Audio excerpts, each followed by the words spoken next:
रुक रुक रुक रुक जा। हाँ फूल मारे के बताओ निमन से तो फूल मारत नहीं खल हाँ मार मारो हम गलत जगह मार दिए काजी लो उन उहे निमन लगता रहे भैया ए भैया तोहरो तो जवानी आगे तक आज जागल बा आज जैबन भैया घर है तो भौजी तरह के दोनों का चप चप चुमा दी एकरा से चाहे खुशी से चुमा ले तो घर में तलाक करवा दे गलत बात पहले इस्तेमाल करे फिर विश्वास करे पहले विश्वास कीजिए फिर इस्तेमाल कीजिए लेकिन देखने की काफी देर से भैया भी मजा ले रहे हैं है ना कि चढ़ल जवानी पर सुन लो एही समैया में राजा जी तमाचा मारे हमारा सोहे चला भैया में राजा चला भैया मेरा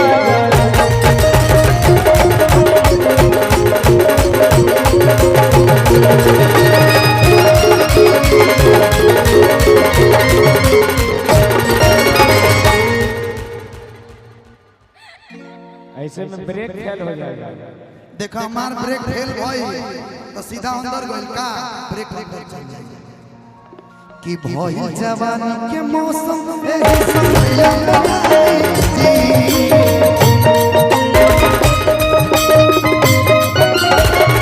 भई जवानी के मौसम एही समैया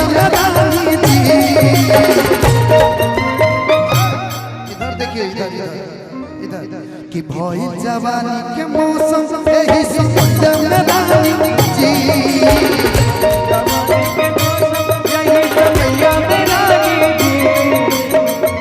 तमाचा मारे हमारा सोहे चलो भैया में रानी जी हमारा जागे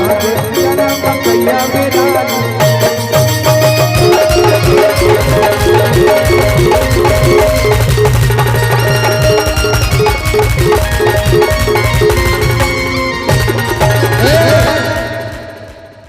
तारा संग तो रोमांटिक के 2020 मैच होता अब तारा संग जन T10 खेले के मन करता 10 ओवर में 200 रन अब केंग हमारा भौम हमार बैट रही आ तार गोल का बल्ला रही ई बॉल कर रही है हम बिग मारब त जन तरफ का होई सैड सॉन्ग के फरमाइश देगो गादी पहले ए बेया हां तू मारबो तो डबल छक्का मिली डबल हां हम मारब तो डबल छक्का मिली कहे के डबल गेंद ई नहीं के लगल बा पहले इन्ने भेज दियो हम ही मार दे काहे कि डबल बॉल बा कि जैबी त जो हमारा गांव नहीं हो हां हां हाय बालो न भाई लता रखाती अगर सोचला सब जना मिल जाइले तब वेस्ट इंडीज वाला तारा का दिल कि जैबी त जो हमारा गांव नहीं हो कि तोरा नियन माल हमारा गांव नहीं हो कि प्रिया संग सुती है बीतई है दिन राती बीतई है दिन राती ए खुशबू कि तोर फाटे लगतो छाती अरे साथी काले आई तो बराती ए बिट्टू जी नंबर लीजिए इस लड़की का भाई ये काम के लायक है जैसे देखिए कलाकार का मतलब नहीं होना चाहिए कि जैसे कलाकारी करवाना हो करवा लीजिए दे दे बहुत अच्छे हुआ नंबरवा दे दे रोज दिन करी है मेरे पास खुद ही टाइम नहीं हम क्या कॉल करेंगे आपको आप कभी कॉल कर लेना बिट्टू भाई मुझे नहीं